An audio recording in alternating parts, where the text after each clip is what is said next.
quand le cadre est sec, on va pouvoir faire des petits écoinçons et on va se servir de la toupie pour ce faire. Des écoinçons, ce sont des petites pièces de bois que l'on place dans les angles. On peut les appeler aussi des pigeons. Donc on pigeonne les angles afin d'avoir des assemblages très solides.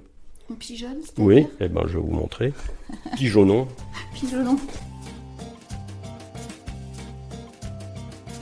Bienvenue dans Hors d'œuvre, le podcast qui va vous faire vivre les coulisses pendant 2 ans du futur musée des Beaux-Arts, l'Hermine, à Vannes. Comme le choix a été arrêté sur cette psychomore qui nous convenait et qui convenait au scénographe, eh bien le top a pu être donné pour... Un projet XXL entre tradition et modernité, entre passion et transmission. Une histoire de calcul en fait entre... Hors d'œuvre, épisode 1, la fabrication des baguettes d'encadrement, un savoir-faire vanntais. Pour ce premier épisode, on a rendez-vous avec Marie-Annie Avril. Marie-Annie, c'est la responsable des collections du musée des Beaux-Arts de la ville de Vannes, qui compte près de 8000 œuvres. Ouais, donc là, ce cadre-là, Yves, tu l'as terminé, presque terminé. Pratiquement, c'est... Yves, c'est l'un des 2 agents techniques du musée, ébéniste de formation. C'est lui qui confectionne, depuis plusieurs semaines, avec passion et discrétion, l'écrin qui encadrera les estampes et les dessins dans le futur musée.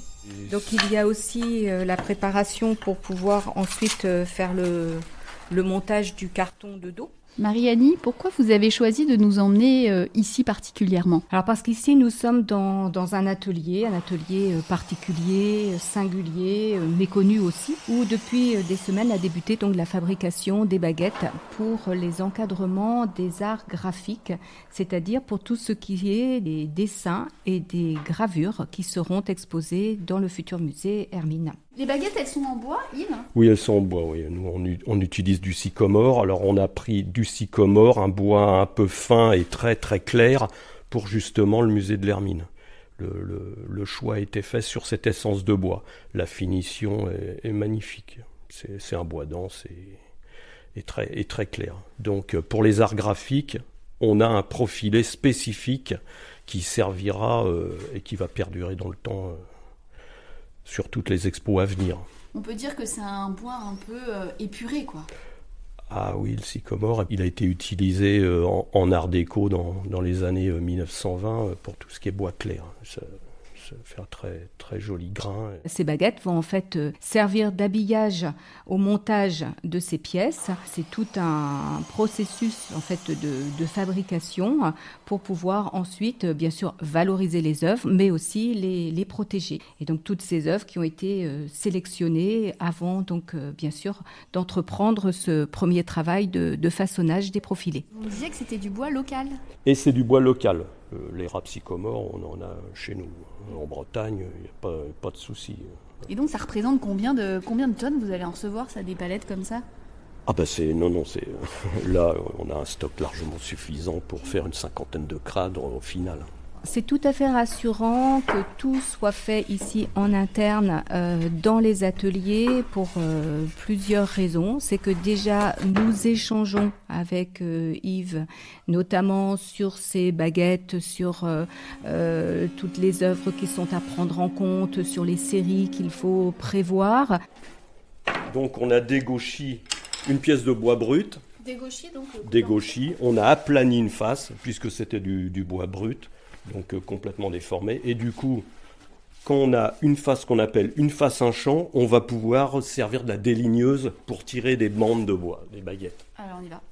Nous avons pu choisir le bois ensemble qui a été validé par les scénographes.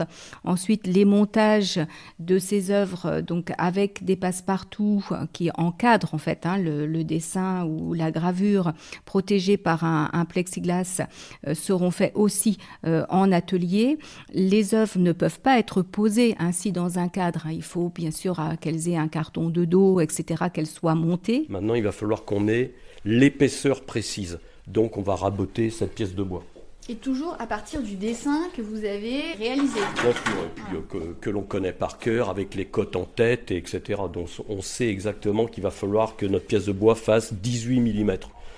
Donc on va régler la machine pour que ça fasse 18 mm. Maintenant, on met la machine en position raboteuse. Alors, ça va cracher les copeaux. C'est vrai.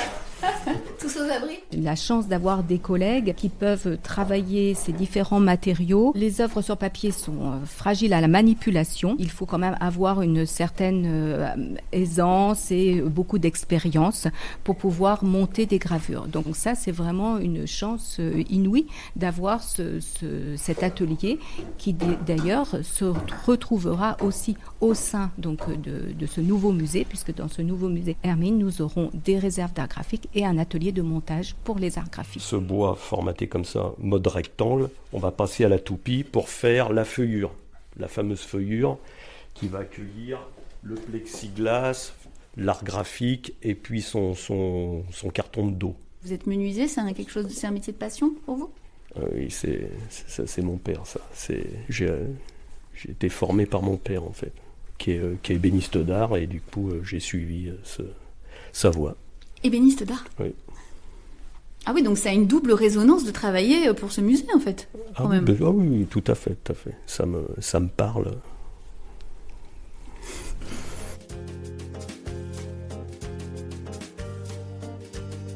Ça coûterait plus cher de faire ça en externe, puisqu'en fait, en plus, on utilise de très beaux matériaux avec une finition extrêmement soignée. Mais c'est toute l'organisation de ce travail mené donc par mes collègues qui font que ça marche. Voilà, la rainure est faite, vous voyez. Ah oui, génial. Enfin, la feuillure, plus exactement. Et on va pouvoir passer à la scie radiale pour exécuter les coupes à 45 degrés. Les gens n'imaginent pas, je pense, que les baguettes sont fabriquées ici, en interne, grâce à ce savoir-faire municipal. Exactement. C'est une petite spécialité que l'on a et qu'il faut garder. Parce que les baguettes que l'on trouve dans le commerce n'ont jamais tout à fait les dimensions que l'on désire, parce qu'elles sont faites d'une manière arbitraire, avec des profondeurs de feuillure pour nous qui ne sont pas réfléchies, ou les épaisseurs pour pouvoir sécuriser ensuite. C'est pas adapté, quoi. Donc on fait vraiment ce qu'on veut, du sur-mesure, et puis à la finale, c'est parfait. Dans les œuvres encadrées, nous aurons des très grands formats d'œuvres, par exemple de Jean-Pierre Pincemin, de Pierre Collin, une œuvre aussi de Yan Peiming, qui seront sur un mur des portraits. Et puis nous aurons également des œuvres de Louis Ferrand autour des natures mortes, de Thierry Le Saec, etc. Donc ce seront les artistes, bien sûr, de notre fond de gravure. On place nos 4 pièces de bois qu'on aura préalablement collées. Alors c'est mon biberon de colle, voilà. Gros biberon, hein. Absolument, avec une grande tétine. Ensuite, notre petite sangle pour serrer tout ça. Ah oui, donc vous entourez voilà, cadre d'une sangle. Ah bah, disons que après, faut penser quand même à fabriquer il va falloir faire les assemblages, les écoinçons, même pour un modèle simple comme ça. Puis après, il va falloir poncer tout ça, et enlever toutes les traces de colle, casser les arêtes, faire tout ce travail avant de l'encaustiquer. Donc, l'encaustiquer ? Oui, le cirer. Cirer. Donc de la cire d'abeille, et puis soit mélangée avec de la stéromyline. Ça prend du temps de faire un cadre. Oui. Et puis surtout qu'il y a 2 traitements après d'encaustique, où avec un chiffon de laine, on a choisi cette finition, une finition très, très, très nature, et il va falloir frotter, briquer pour avoir une belle patine. En fait, vous fabriquez l'écrin, leur écrin. C'est cela. On protège les œuvres également. Jamais oublier ça aussi. Dans le futur musée, ce sera beaucoup plus mis en valeur et avec des renouvellements réguliers. C'est parce qu'en fait, les œuvres sur papier sont fragiles. On les protège surtout de la lumière. Et normalement, une œuvre exposée ne peut pas être plus longtemps montrée que sur une période de 4 à 6 mois, grand maximum. Et qu'après, il faut les ranger à ce moment-là en réserve pendant plusieurs années avant de les remontrer. Puisqu'en fait, les rayons, les UV notamment, sont très mauvais pour le papier. Donc il y a des règles à respecter pour présenter les collections d'œuvres qui sont donc avec ce matériau du papier. C'est pour ça donc que Yves, dans l'atelier menuiserie donc dédié au musée, fabrique plus de baguettes puisqu'effectivement il va falloir une rotation plus importante des dessins et des estampes. Tout à fait. Donc là, dans la fabrication des baguettes, pour l'instant, bien sûr, on encadre les œuvres du premier accrochage pour l'ouverture, mais dans un deuxième temps, je ferai la sélection du second accrochage et les œuvres seront aussi montées pour que lorsque le renouvellement se fera, eh bien, il n'y aura pas de période creuse. En fait, on ne fermera pas le musée pour pouvoir remonter pour pouvoir réaccrocher les pièces sur les murs. Est-ce qu'il y a des dessins et des estampes qui vont être sortis des réserves des collections du musée ? Donc oui, là, ce seront des pièces, pour certaines qui ont déjà été montrées, mais pour d'autres qui ne l'ont pas été, il y aura en effet des nouveautés, des choses qui n'ont jamais été montrées, oui. Une fois là que vous avez terminé les cadres, alors là, après ils vont où ces cadres ? Chez Olivier après. Chez Olivier Quéjot, donc votre collègue ? Mon collègue. Qui est donc vous êtes tous les deux le duo donc de l'équipe technique du musée. C'est ça, on est en symbiose comme qui dirait.